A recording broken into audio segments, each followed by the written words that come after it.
Olá, sejam todos mais uma vez bem-vindos ao C-Pop, podcast de cultura pop do Correio do Povo. Eu sou o Carlos Correia, aqui comigo Márcio Gomes. E aí, Márcio, tudo bem?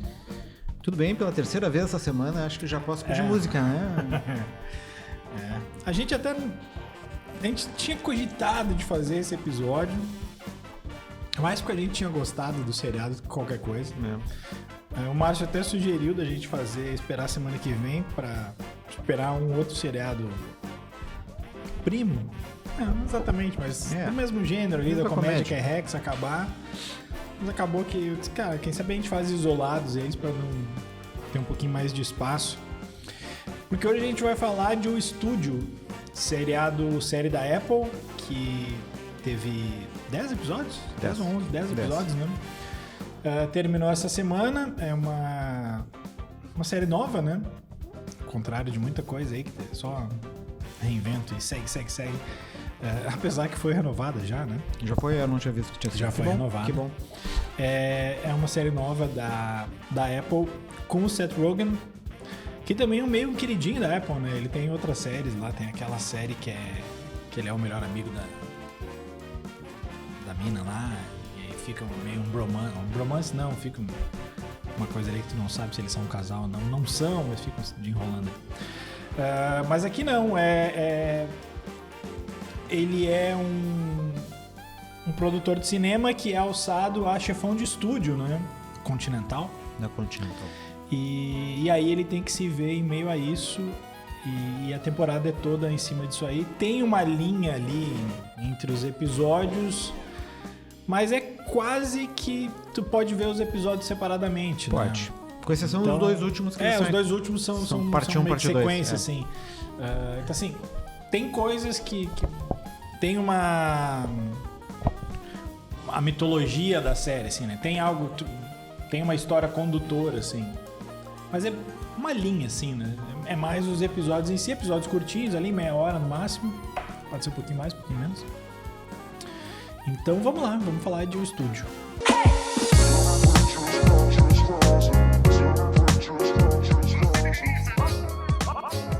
Quero falar aqui só antes da gente dar as nossas opiniões do pessoal envolvido, né? Tem outros dois produtores, o Alex Gregory e o Peter Hilke, mas o criador da série é mais o Evan Goldberg, que eu fui ver o currículo dele, e é basicamente todos esses filmes do Seth Rogen, né? O É o Fim, a Festa da Salsicha, que apesar de ser uma animação, não mostre para os seus filhos, sob hipótese alguma.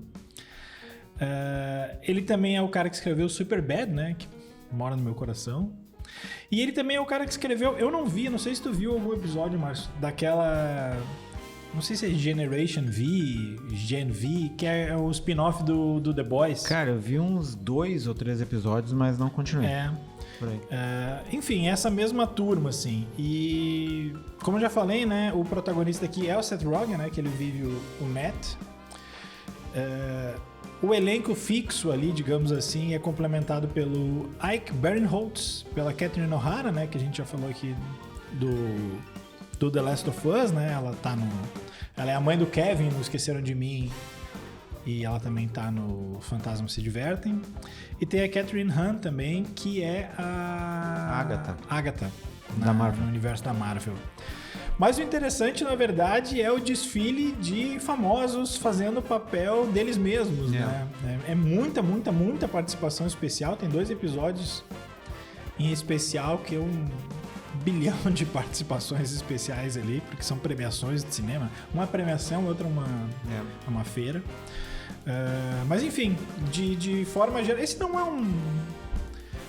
uma série que a gente teria problema em falar em spoiler, né? Porque é o de menos nessa série. Mas de qualquer forma, Márcio, diz aí tuas impressões gerais. O que tu achou aí da primeira temporada de O Estúdio?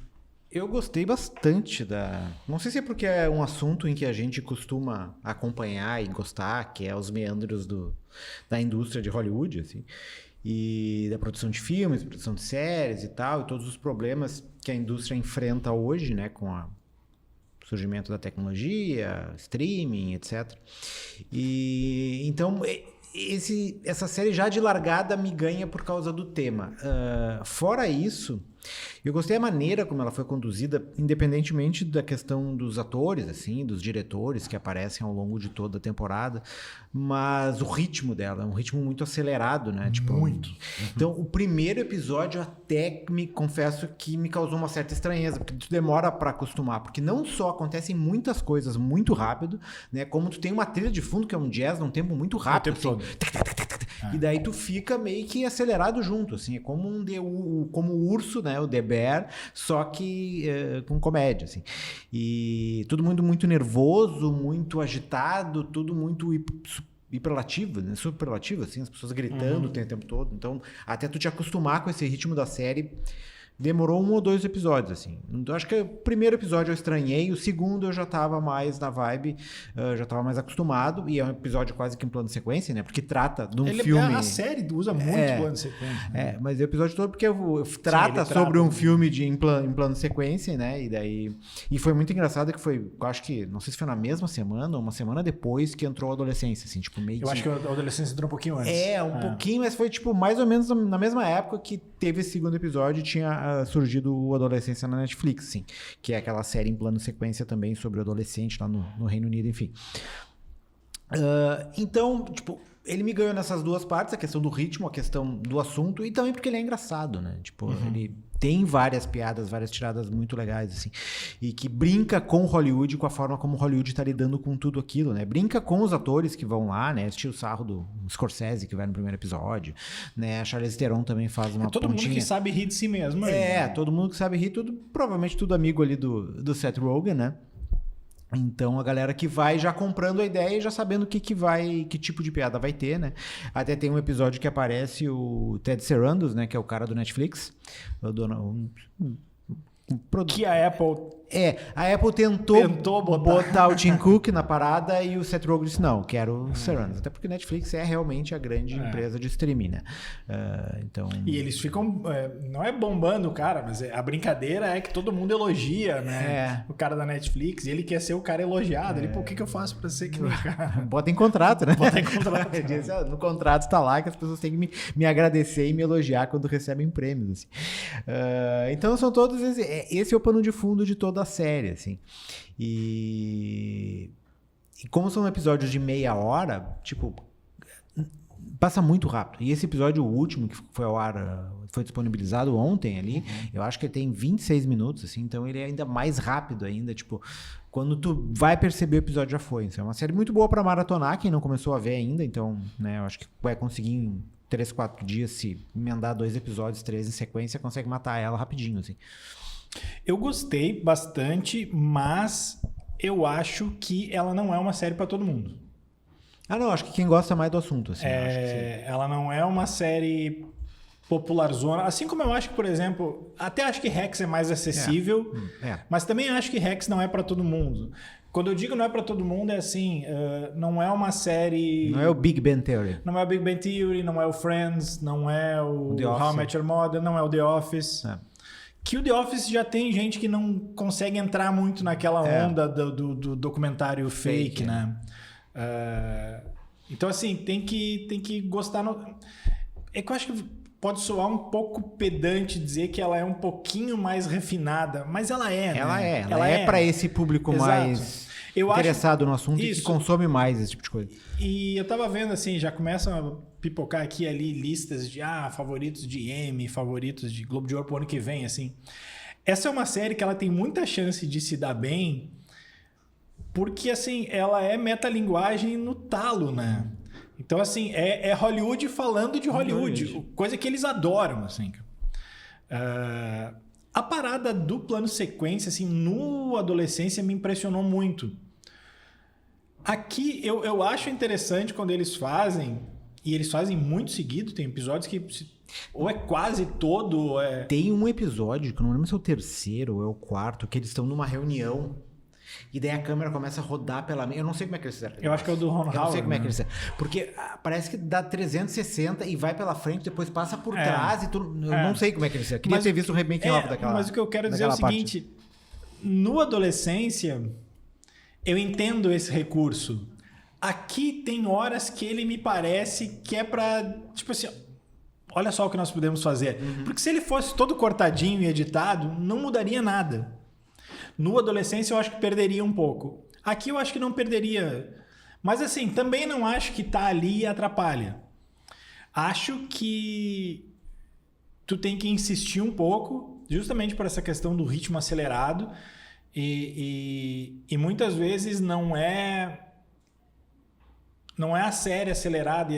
Vamos pegar a comparação com a Adolescência, apesar que são coisas completamente distintas.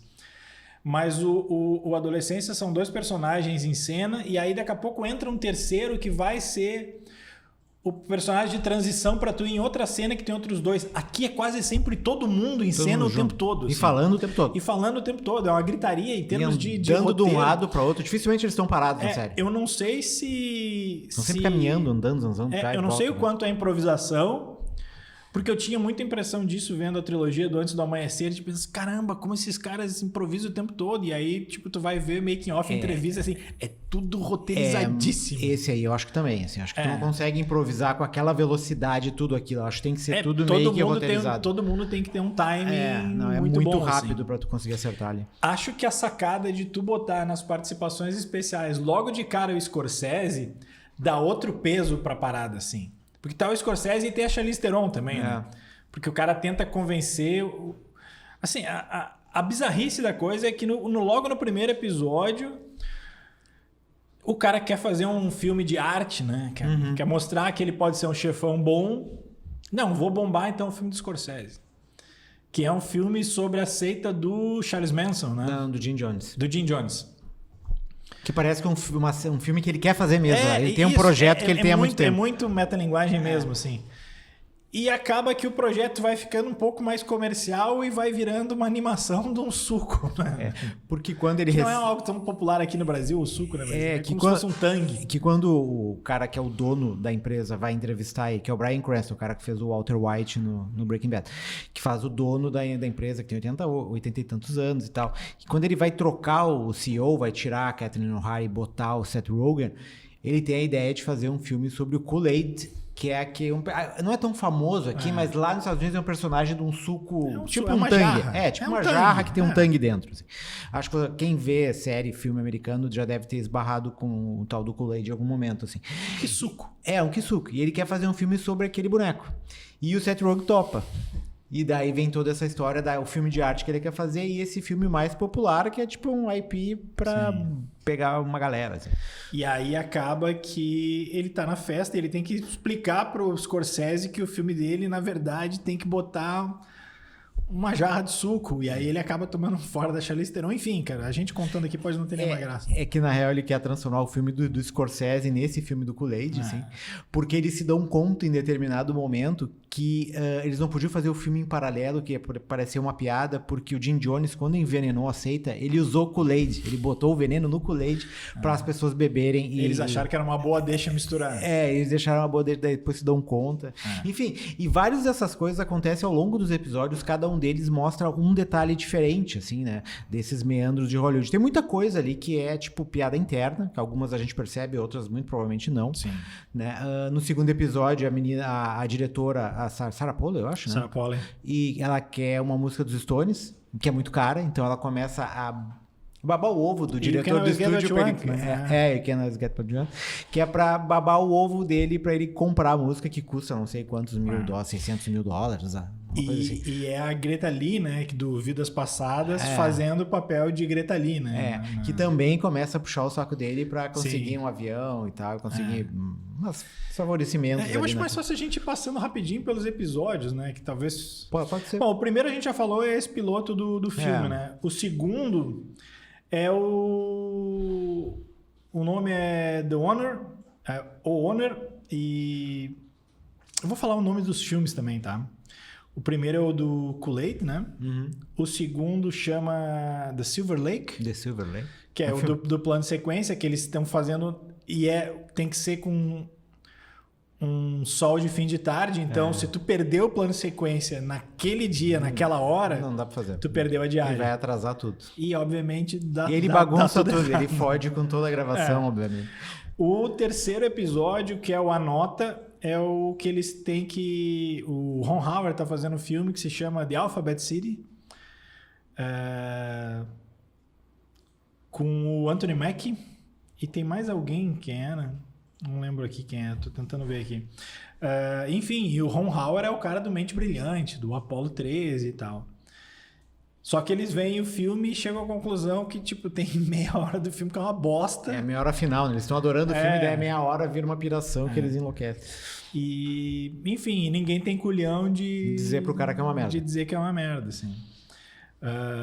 No quarto episódio, que pra mim é um dos... Ali que eu comecei a gostar mais da série, que é o do Rolo Perdido, que até nem tem nome, acho que o filme, né? Mas é o filme dirigido pela Olivia Wilde, com o Zac Efron, que some o rolo, e o episódio é meio tentando remeter a uma estética mais no ar, assim, que é bem Hollywood anos 40, assim, uma coisa meio Crepúsculo dos Deuses, assim.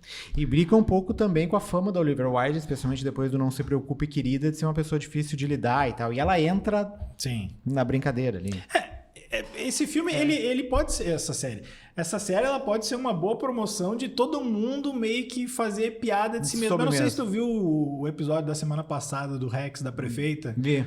É meio que isso, assim, tu saber rir de ti antes que os outros te antecipam. Foi assim. O que a Max fez com a troca do nome, né? Fez um monte de meme sobre a sua própria troca do nome. Exatamente. Já que todo mundo vai fazer, vamos fazer antes. Isso. O episódio seguinte, que também é meio bizarro, é o A Guerra, que é a briga dos diretores auxiliares ali, né? Da menina nova e o cara que é o número 2 dele ali, para ver quem vai conseguir produzir seu filme. E os dois estão tentando babar ovo do mesmo cara que fez... É o Peter Finn. É o mesmo cara que fez o Smile, esse filme de terror. O Sorriador. E eles estão tentando fazer um outro filme que é muito parecido, que se chama Wink, que em vez de sorria, se chama Pisque. E eles estão vendo quem vai babar mais ovo do cara e tal. E eles estão dizendo, nós vamos fazer uma cópia do mesmo filme. Ele vai fazer uma cópia do filme dele, né? E é com o Chris Hemsworth, mas ele não chega a aparecer, né? E esse é muito engraçado, que tem a brincadeirinha que uma quer fazer uma história de arte, né? Com uma vibe meio A24, e o outro quer fazer essa coisa mais blockbuster. Assim. E aí o cara diz, só quem vê filme da A24 é a galera de Nova York lá. Descolada de Nova York, uma coisa assim. O sexto, pra mim, é o melhor porque ele traz uma outra discussão junta, que o título dele é O Oncologista Pediátrico, que é o que ele namora... É um dos poucos episódios em que a participação especial não faz o papel dela mesma. Dela mesma, né? Só que eu não lembro o nome da atriz, é bem conhecida. É a diretora de Identidade, um filme que a gente chegou, acho que a falar aqui uns anos atrás. Mas enfim, depois eu pesquiso aqui. E ele namora uma médica. Enfim, eles vão num evento beneficente desses aí e tal. E, enfim, ele chega lá achando que ele é o fodão, né? E os médicos começam tudo a tirar sarro dele. Tipo assim, pô, legal, tu faz teus filminhos aí, mas nós é que... Salvamos vidas. Curamos o câncer. Isso, e aí ele começa assim... Tá, mas, pô, arte, né? Aí os caras começam a rir dele. Ele, mas olha aqui, esse centro aqui, esse é o Centro Spielberg, o Hospital Barbara Streisand. Para vocês fazerem essas operaçãozinhas de vocês têm que ter o dinheiro da arte. Quem é que dá o dinheiro para vocês? E eu gosto muito quando ele tá discutindo com a mulher no final e ela diz assim, você realmente acha que seus filmes... são maiores do que a cura do câncer? No que ele diz pra ela, tu curou o câncer? Se tu não curou o câncer, cala a boca, cara. O engraçado no plot twist no final é que ele tem um piripaque, né? Ele tem que ser salvo pelos médicos ali. Mas assim, eu gosto porque ele tem essa discussão da importância da arte, assim, que acaba sendo sempre colocada num segundo plano, assim, quando confrontada com outras frentes, assim. O sétimo episódio é o do elenco, volta pro Kool-Aid, né? Que já tá na cara que vai ser uma animação ali.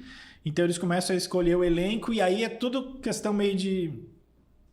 Não exatamente cancelamento, mas assim, politicamente correto. Quem a gente vai escolher?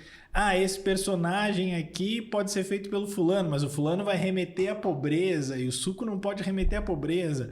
Então vou botar o fulano. Não, mas aí o fulano é negro, então tu quer dizer que todo negro é pobre e tal. Então eles ficam tendo várias dessas discussões meio infrutíferas, assim, né? Pra tentar definir o elenco do filme, né? Isso. O 8º é um dos que mais tem participação especial, porque é o do Globo de Ouro, né? E aí tem todo... E é engraçado porque tem todo mundo das outras séries, né? Aparece o Adam Scott, que é o cara do Ruptura, né? Ganha bastante espaço ali por causa da outra série da Apple. Mas ele, de fato, é amigo do Rick Barinholtz. Então, aquela piada interna ali do todo mundo agradecer ao... O Saul Saperstein. Saul Saperstein. É meio... Mas, assim, eles botam... Assim, só que eu consigo lembrar de rápido, assim. Tem o Adam Scott, tem a Jean Garner do Rex, que é outra emissora, tem o chefão da Netflix, tem o Aaron Sorkin, Jean Smart, né? É Jean Smart, tem o Aaron Sorkin, né, das séries da Apple, né? Do Newsroom, não é Red Wing, qual é que era da West Wing. Tem o Ted Sarandos, né? Que a gente já falou. E a Zoe Kravitz, né? E a Zoe Kravitz que vai voltar depois, né? Esse episódio é muito bom, né? E é engraçado, a Jean Smart aparece nesse episódio e ele aparece... Ele cita, não, depois do episódio do Rex, ele poker, aparece, né? tipo, é meio uma troca, assim. Eles fizeram uma troca ali. E aí os últimos 2 episódios é essa feira, né? A CinemaCon, em que eles têm que fazer anúncios pomposos, assim. Porque eles descobrem que a Amazon tá comprando o estúdio. E eles vão tudo perder emprego. E eles citam, literalmente, né? Que tipo, vai ser que nem a MGM que virou... que eles compraram. MGMizar, né? E é muito engraçado nesse episódio. Eles já tinham citado no primeiro, mas nesse ele aparece mais o jornalista, aquele Matt Bellamy. Pois é, eu ia te perguntar se aquele cara é ele mesmo. É ele mesmo. Eu escuto aquele podcast, porque é o The Town que fala sobre esses assuntos, bastidores de Hollywood, assim. E ele aparece. No primeiro episódio, o Seth Rogen tá ouvindo o podcast no carro. E nesse último episódio o cara participa ativamente do episódio. Vai aparecer. É o personagem mesmo. E é muito engraçado porque eu só ouço eles não têm vídeo. Esses dias ele tava fazendo uma entrevista com um cara do YouTube no programa sério dele, de verdade, do podcast, e o cara do YouTube diz, por que tu não tem vídeo com a gente e tal, não sei o que. Ele diz, a gente vai chegar em algum momento, mas os meus entrevistados às vezes preferem que não aparecer, para que não façam cortes e tal. E é engraçado porque... Como eu não vejo o cara, eu não sei como ele é e a gente imagina como a pessoa é. Daí tu vê a pessoa ali completamente diferente. É outra voz e tal. Mas, enfim. E esse episódio, na questão do ritmo ser alucinado, ele é ainda mais, né? Por quê? Porque ele quer fazer uma festa à moda antiga de Hollywood, ou seja, bebidas e drogas. E cogumelos. Então ele compra uns docinhos com cogumelos, mas ele não entende a dosagem da droga. E acaba que todo mundo se chapa absurdamente mais. Então, porque as pessoas acham que é pouco e comem vários dos chocolatinhos, mas cada chocolatinho já dava pra, né? E aí, assim, é o Bryan Cranston muito chapado. O Bryan Cranston também não faz o papel dele, né? O Bryan Cranston muito chapado, a Zoe Kravitz muito chapada. Referência a um morto muito louco, né? Que tem uma hora que eles pegam o Bryan Cranston e saem andando com ele ali. Tipo... A Zoe Kravitz questionando se ela é a Zoe Kravitz. Eu gosto muito a cena em que eles simplesmente tentam literalmente jogar cocaína pra dentro do nariz do cara.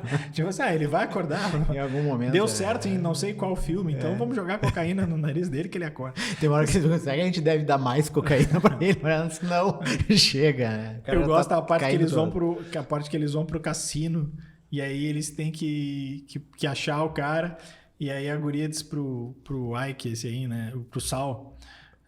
Não, vamos dividir o cara a cocaína? Não, vamos nós nos dividir. Eles só estão pensando na cocaína. Assim, não é uma série pra criança. Não, é uma série adulta. E é uma série que a pessoa tem que ter esse nível de descolamento pra rir disso tudo, né? Não ter aquele senso... Se vai ter um senso mais moralista pra essa série, não vai funcionar. Assim, é uma série com bastante espaço pra continuar. E, de novo, assim... Como ela foi bem elogiada pela crítica nessa primeira temporada, eu acho que é aquela série que ela vai ter muita facilidade e vai ter mais gente querendo participar dela do que o contrário, assim. Mas acho que não deve ser uma série barata, né?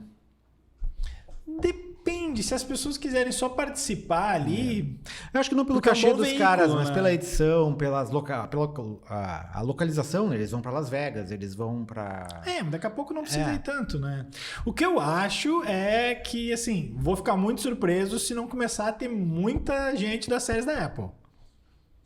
eu acho que eles vão botar, como eles botaram o cara do Ruptura, já mas tá o cara botaram do outros. Ruptura. É que se tu fizer... As séries que eles quiserem promover, assim, como não vai ter a Millie Bobby Brown que, assim, ali. como eles brincam com eles mesmos, se eles fizerem isso, vai ficar muito evidente. Então, se eles fizerem, eles vão fazer uma piada sobre... Fomos obrigados a botar a galera da Apple aqui, porque, tipo, vai ficar... Quem assiste essa série vai perceber. Porque, assim, porque sabe como é que as coisas funcionam. parece mais refinada, mais descolada, mas eu não sei o quanto a Apple sabe rir de si. Coisa que a Netflix sabe. Mais do que qualquer outra, assim. A Netflix sabe fazer piada dos seus prós e contras, assim. A Apple, na verdade, não sabe muita coisa, né? A Apple tá jogando tiro pra tudo que ela a Apple sabe gastar dinheiro, mas, tipo... Não, mas assim, acho que o nível de produção deles ainda é muito bom, assim. Mas, assim, no começo, que era assim, só os certos, eles já começaram a botar vários assim, que não deram certo. A Apple TV, na verdade, assim, com exceção de Ruptura e do Ted Lasso, não tem nenhuma série que tenha bombado. Nenhuma que tenha atingido uma projeção um pouco maior. Quem acompanha, tu até público? De público. Ah, sim. E né, porque de qualidade pode dizer, tem uma série que são boas, tem alguns filmes que entram, mas aí no catálogo... De qualidade tem bastante coisa. O catálogo ainda é muito pequeno, então ela não tá nem embaixo na briga por qualquer coisa. Tu tem a Netflix, tu tem a Disney, tu tem o Prime, e eles não estão nem perto disso, eles estão lá junto, talvez, com a Paramount ali, uma coisa Eles assim. não têm vaga direta para Libertadores. Não tem. Embora, realmente, mas eles fazem umas apostas meio malucas, assim, tipo, o Napoleão, né? Como é que é o filme do Scorsese, o filme né? do Scorsese, Cidade das Flores. que é outro filme, um filme enorme, de 3 horas, muito bom, por sinal, mas é um filme que na bilheteria não faz nem cosquinha, né? Ao mesmo tempo, tem agora, essa semana, tá saindo um filme bem aventura, né? Que é com o Krasinski e com a Natalie Portman, né? Mas eles têm isso. meio... Teve aquele da Anna Taylor-Joy também, que até a Maureen comentou no programa que a gente fez agora no Missão Impossível, Não que é o bomba Entre tanto, Montanhas, né? aquele. E teve, pra mim, a coisa mais estranha que eles fizeram, que foi aquele filme do Brad Pitt com George Clooney, o Lobos. Que aquele. não é ruim. Não é ruim, mas eles fizeram aquele filme anunciando já que ia ter o segundo. Eles fizeram pra estourar e ninguém viu. E daí, como o filme não estourou, eles já cancelaram. E a crítica meteu o pau. Acho que a gente entre eles, assim. E daí eles já cancelaram o segundo filme. Então não vai ter. Era um filme que era pra ter ido pro cinema, daí eles trouxeram pra dentro do streaming, já tinha aprovação do segundo, e daí, como a coisa não funcionou, eles já cancelaram tudo e ficou só aquele filme ali. Mas enfim, eu gosto pelo fato de ser uma franquia nova, assim, com potencial pra ir mais adiante. E... Enfim, cara, é legal ver... Eu acho muito legal essas... tanto o estúdio como o Rex, assim... Porque eles dão... não é uma nova roupagem, mas é uma nova forma de apresentar comédia. Porque, como tu falou, assim, tu tem aquelas comédias tradicionais que a gente estava acostumado até bem pouco tempo, e que é o que as pessoas mais costumam assistir, que é Friends, que é o The Office, Big Bang Theory, e tem tantas outras que tem mais ou menos com o mesmo formato, assim, com a mesma forma. Importante, Two and a Half Men, não tem então, risada, né? Não tem risada. Tinham, né? Então, e essas duas novas séries, Rex já há alguns anos, né? E agora o estúdio já traz um novo enfoque, assim, uma nova forma de fazer comédia, né? Que é uma comédia que precisa ter, tem um nível de sofisticação um pouco maior, não é aquelas comédias pastelão, embora o estúdio tenha alguns momentos pastelões ali, né? Mas, tipo, tu tem sempre uma piadinha interna ali que quem tá muito ligado percebe que é tipo um humor meio Barbie, assim, em alguns momentos, assim. Né? Aquele humor que pode até ser um humor mais rasteiro em algum momento, mas ele tem um nível de sofisticação ali. E que tu atira para vários lados, porque tu sabe que algum grupo daqueles ali vai pescar alguma daquela referência. Eu acho que isso tende a funcionar pro público dirigido melhor. Tu quer ver um exemplo de algo que eu tenho muito medo que vai dar errado esse ano? É o reboot barra... É reboot mesmo, não é remake. De Corra que a Polícia Vem Aí. E eu lembro, cara, na época eu achava que Corra que a Polícia Vem Aí ótimo. E acho que se eu olhar, eu ainda vou achar engraçado. Mas é um humor daquela época. Eu não sei se vai funcionar agora. É um pouco da minha briga com muitos desses filmes mais... tipo Indiana Jones, o próprio Sim, Maverick, não deu Missão mais. Impossível. Tipo, Mas são... o Maverick eu gosto bastante. Não, tudo bem. Mas assim, são filmes Soube que se têm reinventar. uma história lá dos anos 80, 90, começo dos anos 2000, e que tu tem um público que é esse público, o Tiro da Pesada, que fez aquele filme pra Sim. Netflix também, que tem esse público, que é eu e o Carlos, né? Que vimos esses filmes quando eram crianças ou adolescentes, assim. Um público depois, uma geração depois da nossa, que também talvez tenha visto esse filme, mas que nessa nova geração tu não pega mais. É uma galera que não vai ter essa questão nostálgica com esses personagens e com essa forma de contar histórias, né? E por isso que esses filmes muitas vezes não encontram público, porque a minha geração é do Carlos, às vezes não tá mais com saco de ir no cinema pra ver esse tipo de filme, né? A nova geração, por eles, passa batido, né? Ou se eles assistem, não engajam. E se tu não engaja, o filme não aparece. Então, eu não sei o quanto, se tu for apresentar esse filme, mesmo que seja uma nova roupagem, ele vai funcionar, porque ele fica só no aspecto da nostalgia mesmo, né? Tu tem que meio que reinventar, assim. Eu não vi, né? Até o Carlos eu tava comentando com o Carlos mais cedo, por WhatsApp ali, essa questão da premonição, assim, que é um filme que surgiu lá no começo dos anos 2000. Eu vi o primeiro só, teve, sei lá, 5 filmes depois daquilo ali que passou batido por mim, e que agora vem revitalizando a franquia, eu acho que trazendo novos elementos, e agora o troço tá funcionando, porque é o tipo de filme de terror, né, e com esse tipo de coisa que a história vale menos do que as mortes, assim, né, parece que são cortes. E como é que é o jeito de matar? Literalmente os cortes. Terrifier é um filme que meio que surfa muito nessa onda, assim, que tu pega momentos do filme, é como se fosse uma série de coletâneas de coisas dentro do mesmo filme. Qual é um filme que a gente tem aqui, mas acho que foi um Express, né? Um C-Pop Express. Um filme que faz exatamente isso, assim, de cada morte é uma morte criativa, é aquele O Macaco. Lembra que teve esse ano? Eu não vi. Eu não sei se já tá no streaming, acho que não. Aquele filme tem isso, assim, as mortes são bem... Tipo assim, como é que ele... Nossa, que divertido, cara.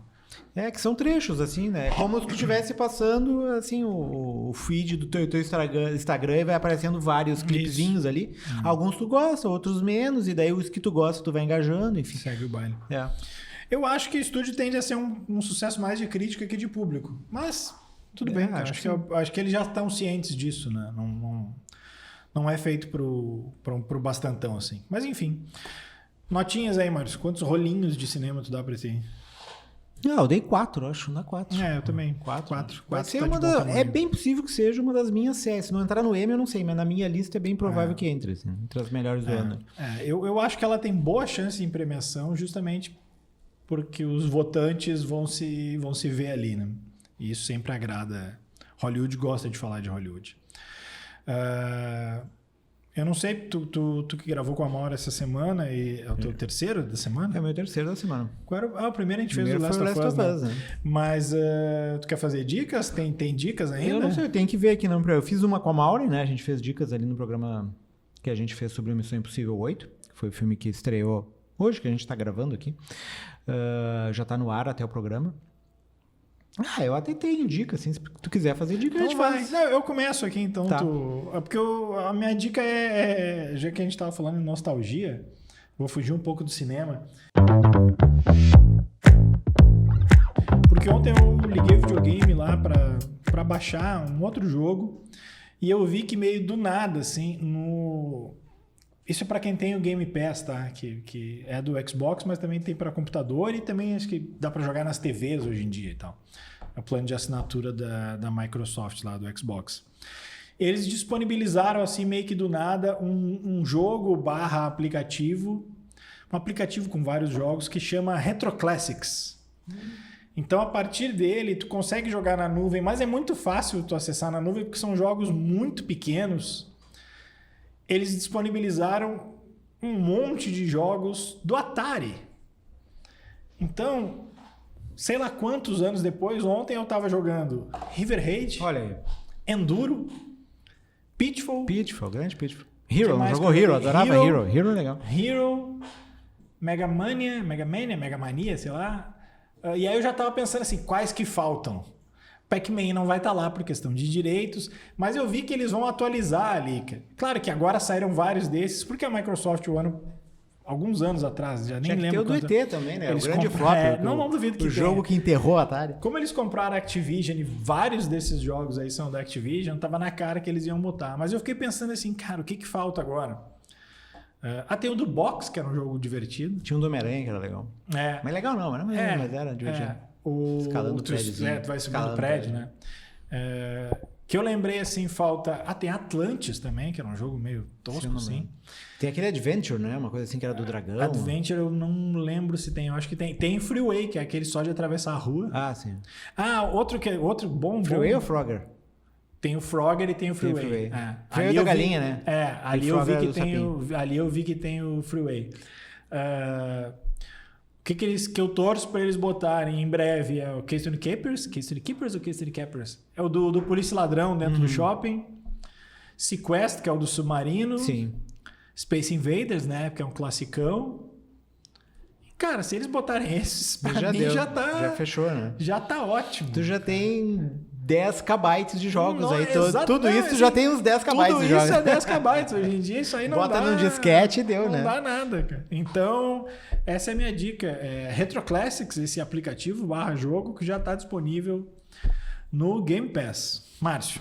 Tá, a minha dica é um filme do Prime, que entrou, eu acho, que há pouco tempo, assim. Acho que entrou faz umas 2 semanas, que é A Avaliação. É um filme com a Elizabeth Olsen, né, da Marvel ali, da WandaVision. O Himesh Patel, que é o cara do Yesterday, né, que é o filme dos Beatles. A Alicia Vikander, né, que já fez alguns filmes de ficção ali, né, que fez aquele Ex Machina. Do Fassbender, não é? E a história do filme, ele se passa num futuro meio distópico, assim, né, um futuro pós-apocalíptico, na verdade. Tu não sabe muito bem o que aconteceu, mas eles vivem dentro de uma redoma. E a galera que vive dentro dessa redoma não pode ter filhos, porque eles tomam um remedinho lá, que eles dizem o nome lá, que é o remedinho que pode te prolongar a vida, então a galera tem tudo mais de 100 anos ali, só que o efeito colateral é que tu não pode ter filho. Então, por uma reprodução normal, tu tem que tirar os ovos, o sêmen, e daí fazer um bebê de proveta ali. Bebê reborn? Um bebê reborn ali. E como a população é controlada, porque eles vivem dentro de uma redoma, com espaço limitado, assim, e tu tem que pedir autorização para ter um filho. Então, tu entra com um processo, se tu é escolhido, eles mandam uma avaliadora na tua casa e essa avaliadora vai passar uma semana contigo te avaliando para saber se se o casal ali tem condições de ter um filho ou não. E o filme é dividido por dias, são 6 dias, eu acho, em que a avaliadora, que é a Alicia Vikander, vai lá na casa da Elizabeth Olsen e do Patel, que é o casal ali que quer ter o filho, e fica... E daí tu vai vendo várias coisas acontecer. Então, tipo, ela é uma avaliadora normal, formal e tal, a partir do 2º dia ela tá se comportando como uma criança, que é vendo como eles reagiriam tendo uma criança. Então eu fui meio maluco com várias questões, algumas coisas não ficam tão bem explicadas. Tu sabe que além da redoma tem o pessoal que vive lá, mas eles não sabem muito bem como essas pessoas vivem, se reproduzem ou se não se reproduzem, quanto tempo duram, tipo, não ficar claro se o ambiente lá fora é contaminado ou não, mas é muito sobre a relação dos dois com a personagem, como eles se relacionam para a questão de ter um filho ou não, assim. Então os animais também foram todos extintos, os pets. Então o trabalho do cara é criar animais virtuais aí sem reborns, né? Que é animais sintéticos ali, de inteligência artificial e tal. Ele tá construindo um macaco lá, faz um gatinho. Tu não viu o Paradise? Paradise não. Não vi. Mas enfim, o filme é bem bom, assim, me surpreendeu, assim, eu comecei assistindo meio que, deve ser um filme ok. Não, ele é bem interessante, é 1h30, assim. Fiquei desconfiado. Só que ele é um filme mais devagar, obviamente, né, porque são tem outros personagens, mas o grosso do filme se passa entre os 3 ali, né, Alicia Vikander, Elizabeth Olsen e o Patel, os 3 interagindo ali. E daí obviamente tem umas viradinhas no final ali, algumas coisas meio... Tchuk-tchuk. Mas enfim, a avaliação tá no Prime Video. Certo. Os pickups ficam com Felipe Gerlach, certo? Então a gente volta. Agora deve ser só semana que vem, né? A gente só briga gravar essa semana, mas é só semana que vem. The Last of Us, episódio final da segunda temporada aí do The Last of Us. Que vai fazer o Carlos mudar de ideia ou ele enterrar de vez essa temporada. Só quero pelo menos comprovar a minha tese de que onde a série vai terminar. Primeira temporada, eu segunda temporada. Eu ontem com a Maureen já disse que a franquia do Missão Impossível podia continuar no mundo de The Last of Us. O Tom Cruise podia assumir o manto do Joel, né, que saiu da série. Daí Só se ele tiver aquela camisa verde com bolso, que todo o filme de Apocalipse tem que ter a camiseta aquela com bolso. Tem que comprar uma pra mim. Se tu não tem aquela... Na dúvida, se tu não tiver aquela camisa, tu não vai sobreviver. Tu não sobrevive, tem que ter aquela camisetinha ali. Então tá. A gente agradece aí o pessoal. Semana que vem a gente tá de volta. Um abraço. As funny as anything that we've done. Cut!